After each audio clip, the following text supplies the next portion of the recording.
Big Zay. Morning, Brad. Morning, boys. What's going on? Well, you've got it. You're on the stories. You're out there and you're dealing with all the wonders of life. I'm just curious, as you were listening to what was said yesterday. We talked a little bit about the drops and the way that Ben Johnson addressed it. Is that the way to do it from your experience? They had 7 drops prior to the game, 6 within it. He called it an anomaly afterward, and then when asked about it yesterday, he said basically, you move on. You learn from it, you move on. You mention it, you move on. You talk about it, you don't harp on it. You got to move on. It seems like he, as a guy that has coached quarterbacks and receivers and been in all those offensive meeting rooms, understands that you can do as much damage as good.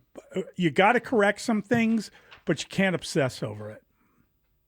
Yeah, I don't think we're going to see a line of guys 30 minutes after practice on Wednesday in front of the jugs machine taking ball after ball after ball after ball being put into the machine by an equipment guy. Like, they will obviously work on it, and it's something that they work on every day, catching the football. But I agree. I think you sit there and you just hammer the point home, and you know what? Then maybe you're renting a little space in the minds of players.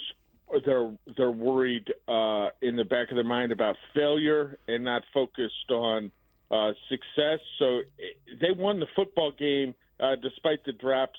They need to clean it up, but this isn't something that was a 6-7 game issue for them like the penalties were.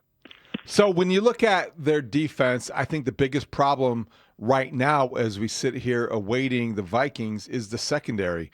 And I wonder, Brad, a couple things. Number one, Asante Samuel Jr. works out today. I know he's not an immediate fix, but I wonder if you have heard anything about how healthy he is. He worked out for the Niners and several other teams over the weekend, where that stands. And if you think that Kyler Gordon, when is the soonest he could return? Because that's becoming quite the nice problem to address or to ponder if you are Dennis Allen and Ben Johnson. Yeah, with Samuel, I'd be surprised if he ends up with the Bears. And I don't think he's going to any of these teams to really work out. I think whatever visits Asante Samuel Jr. is taking are for teams to do full medical work and get a complete idea of where he's at health-wise. When you talk about spinal fusion surgery that he had back in April, I would not be surprised if there are teams that just do their due diligence with Asante Samuel Jr. and then say, we're probably going to have to take a pass here. So this, I don't. Maybe I'm wrong. Maybe there are teams that have been,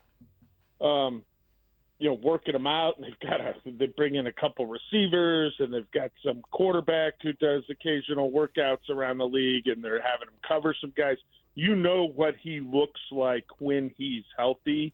I'm not sure the health thing is going to pass for every team. In terms of guys the Bears do have right now, Kyler Gordon, and he's missed a couple weeks. They were hoping it would be on the short side. We've heard that before with Kyler this season, right? He's had a 3-pack of soft tissue injuries now. It's just kind of spread. No, I mean, I know, I'm not laughing. It is a 3-pack. Yeah. So you get him back out there. Clearly, he's going to be your nickel. And is he though? But C.J. Gardner Johnson's done enough as a playmaker that Dennis Allen's going to be able to find something for him to do. There's no question about that, I would think. Maybe Gordon plays outside. Maybe he uses that kind of skill set to utilize. Yeah, I mean that's it. But has it gotten to the point that that's bridge they'll have to cross when Gordon gets out there and shows he can stay out there. Fair enough. Yeah, and that's still weeks away because they put him on IR.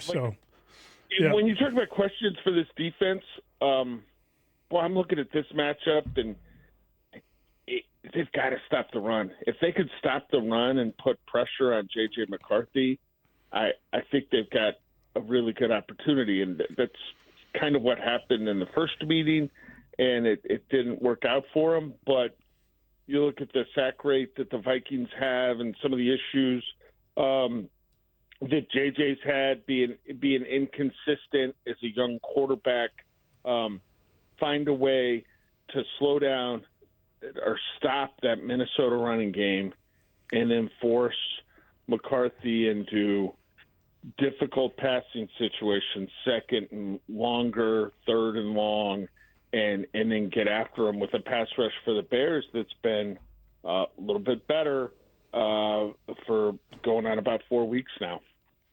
Brad, the Bears are tied for first place in the division after the Packers managed to sort of I don't know. They had a love-in, and it wasn't very loving.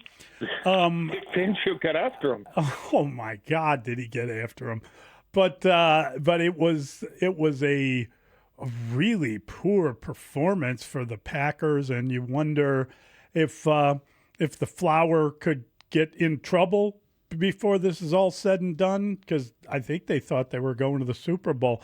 But now they're the third-place Packers. Is that just temporary? Is that an amusing side note? Or do the Bears have any way of taking advantage of it? And how do you take advantage of it? Well, the easiest way to take advantage of it is if the Bears could catch them while they're in an absolute offensive funk, which 20 points scored for the Green Bay Packers over the past 2 games is where they're at right now. I would think that given the coaches that they have there and the players that they have in place, that they'll be more formidable in a couple more weeks when the Bears get their first turn at the Packers this season. Now, they've they took on an injury last night or two.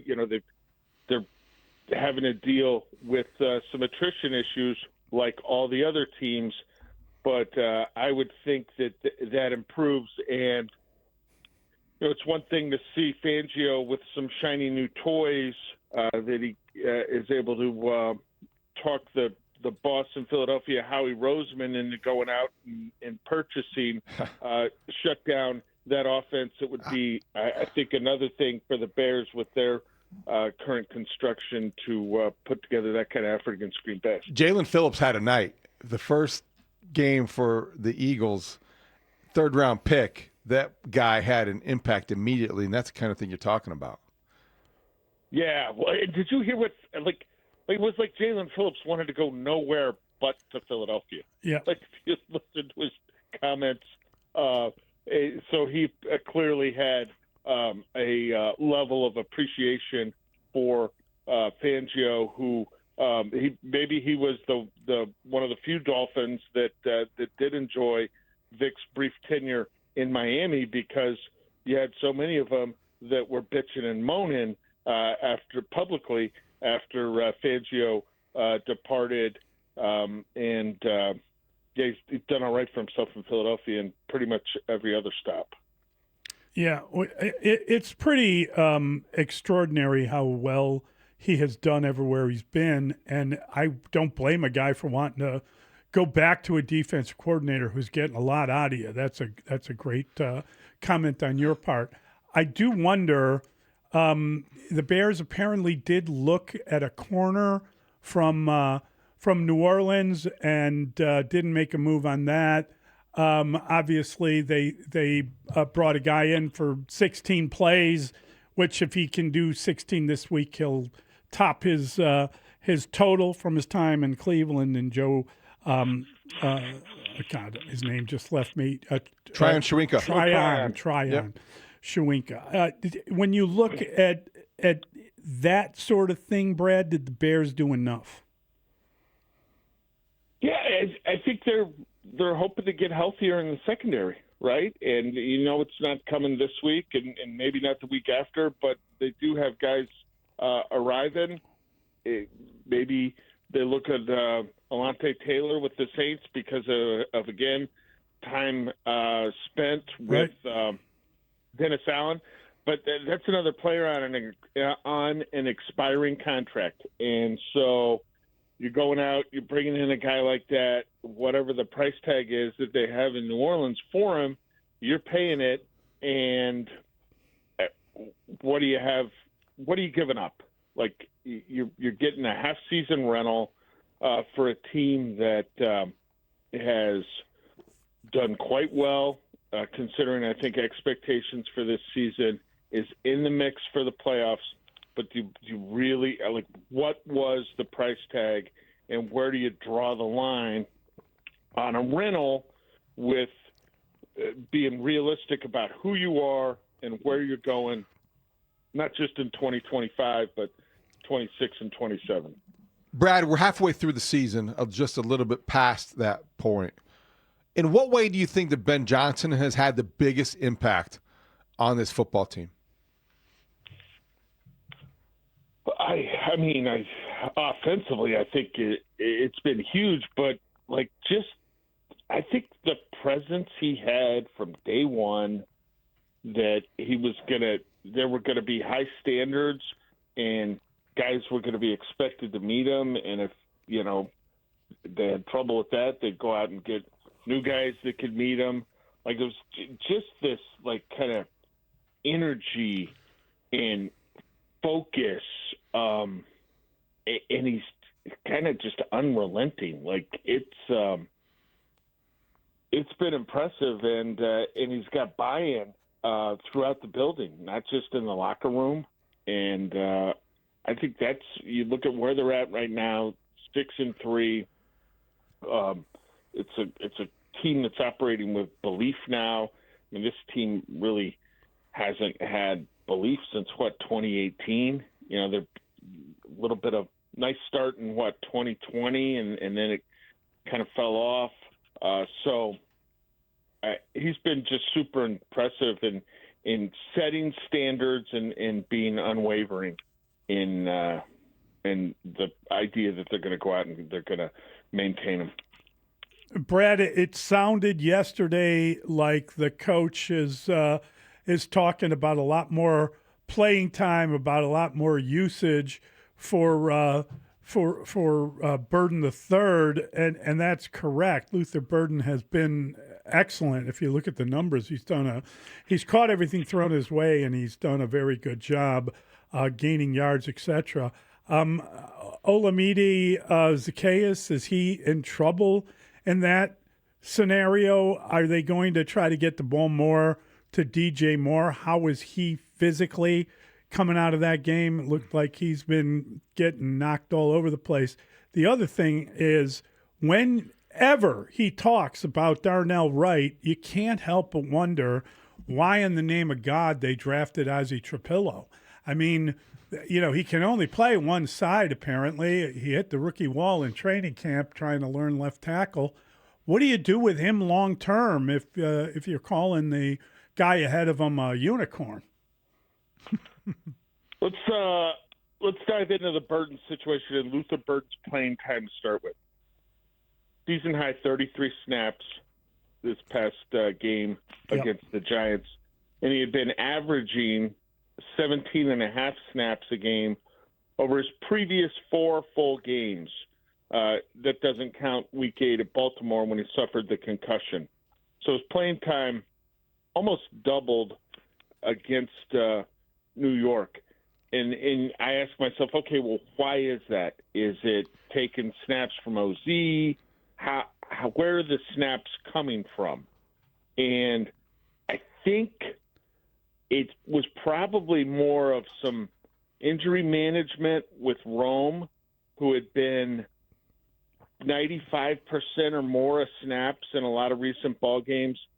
Rome was out there for 53 of 68 of the snaps. So I looked at that and I said, well, boy, missing 15 snaps, a little bit more for him.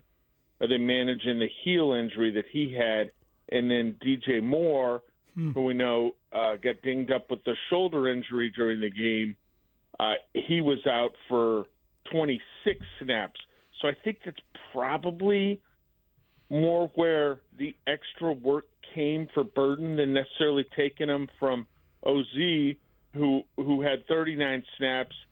And he was at 58%, which is really kind of right around where he's been going all the way back to week 3. His playing time was an anomaly in the Commanders game because they wanted to run the ball out of 11 personnel, and he was on the field like almost 85% of the snaps at Washington. Since the other games, he's been kind of floating in the mid 50s to mid 60%, and that's where he is. So I think we'll see Burden continue to get a little more action. And you're right, he's catching everything that comes his way. He's got 18 targets this season, 16 receptions. Wow. Whereas OZ's got 50 targets and 32 receptions. Now, part of that, I think, is some of these balls that Burden's catching, he's the primary target. Like, it's schemed up. Hey, we got to play here for Luther. So there's a high level of confidence it's going to work. That's not necessarily the case for all these routes that OZ's running. But I think between giving Rome a little bit of a breather, maybe DJ, and then finding some of what Zacchaeus is doing and maybe shifting it to Burden, you keep that playing time on the rise. Because the coach was positive about him. He talked about seeing more of them. Yeah. So now we just got to figure out, okay, well, where are the snaps going to come from? And I think it's maybe a little bit from all three guys. I just don't see him phasing Zacchaeus completely out of the offense because they haven't been asking Burden to do a lot of the things that I think we're seeing OZ actually do. So, Brad, the last 3 games, Caleb Williams has had 140 rushing yards total. In the first 6, he had 106 combined. And I wonder how you view how much of that has been by design, how much of that has been by necessity after rushing, or did the coaches have a talk with Caleb and encourage him to do what he has been doing and tucking and running down the field and getting the first down or keeping the chains moving? Because it does seem to be a little difference in his approach, and it has been very effective. You don't want to see him morph into Justin Fields, but at the same time, there is a balance to strike to use his speed, which is, I think, better than people thought. Yeah, and I just want listeners to note you're the one that put those two names in the same sentence, not me. Yeah, I think Williams has found sort of the sweet spot here, and because he had a couple games there where there was almost no rushing production at all. And I don't – most of this is just sort of his playmaking ability taking over in the moment. It's not like we're seeing a whole slew of designed runs for him. They've got the naked bootleg that he scores the touchdown on for the go-ahead score, but the bulk of this production, 14 yards on a scramble on a 3rd and 10 at Cincinnati right before the touchdown pass to Loveland, that's him having to flee the pocket. Right. The 29-yard run, that's him having to avoid danger. And so I think it's realizing that he was almost exclusively extending plays looking to throw earlier in the year. And I think there was just a conversation, not a mandate, but a conversation. Hey, look, we see what you were going for here. There's 15 yards open grass on this play. Also, you go ahead and, use your judgment when that situation presents itself again. So now he's kind of mixing do I make that off-script throw down the field to Rome or DJ or whoever, or do I take this alley where it looks like it's a first down and maybe a little bit more? And those are just so, as you guys know, those are so deflating for a defense, especially when it's desperate to get off the field. You've got a 3rd and 8 situation, and the quarterback is pressured, you've got good coverage on the back end, and then the guy pulls it down and runs for 12 yards. Those are just killers for the defense, and they've really done a nice job of kind of blending it, I think, not necessarily intentionally, but I got to think there was probably a conversation like, look, don't hesitate to take off and use that natural ability at times if it's there. That's our guy. That's Brad Biggs. Thank you, Big Z. We appreciate it. Good stuff, Brad. Have a great day, guys.